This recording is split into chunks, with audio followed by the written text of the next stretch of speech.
اور اگر تم لوگوں پر خدا تعالیٰ کا فضل اور رحمت نہ ہوتی تو تم سب کے سب شیطان کے پیروا ہو جاتے بجد تھوڑے سے آدمیوں کے.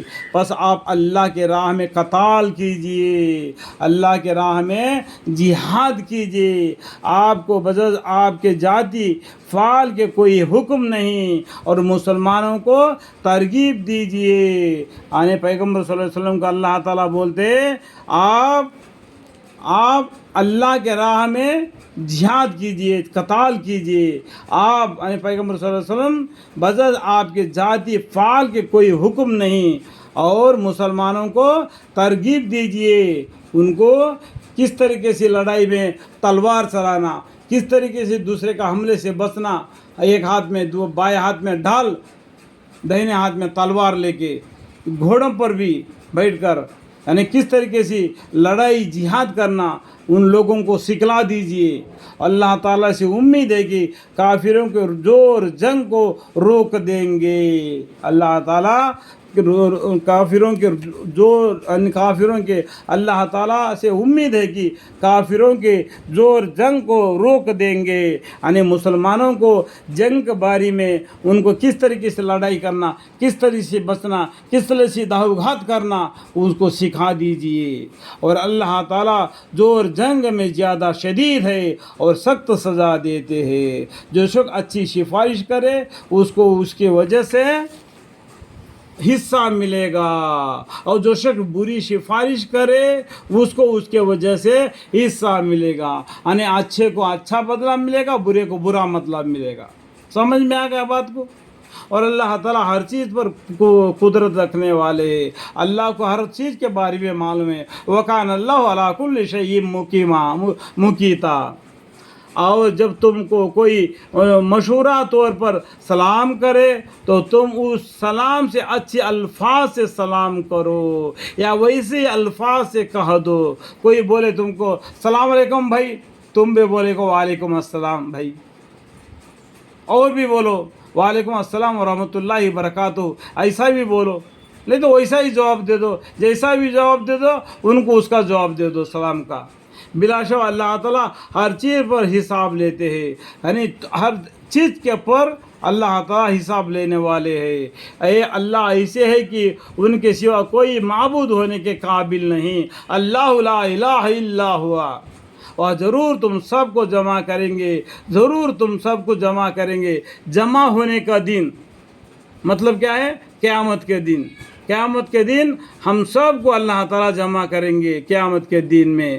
اس میں کوئی شب نہیں، اس میں کوئی شب نہیں.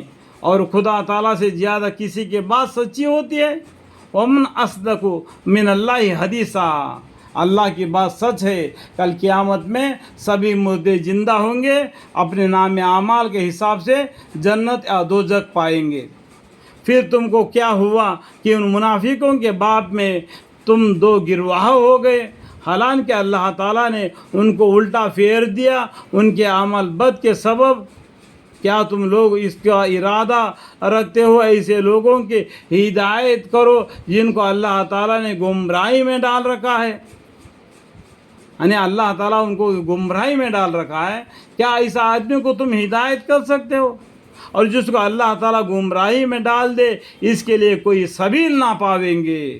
وہ اس تمنا میں ہے کہ جیسا وہ کافر ہے تم بھی کافر بن جاؤ. وہ اس کا دل میں کیا ہے؟ اس کے تمنا ہے، یعنی اس کا دل میں یہ ارادہ ہے یہ مسلمانوں کے بارے میں، یہ جو کافر ہے یہ مسلمانوں بھی ان طریقے سے ہو جائے، وہ بھی کافر بن جائے. اس کی تمنا یہ ہے. یہ مسلمانوں ایک اللہ کو عبادت کرنے والے، توحید کو ماننے والے ہیں. یہ 460 بتوں کو ماننے والے نہیں، اپنے ہاتھوں سے بنا کے اس کے سامنے کھڑا ہو کے اس کی عبادت کرنے والے نہیں ہے. وہ رب العالمین کو عبادت کرتے ہیں جس نے ہم سب کو پیدا کیا.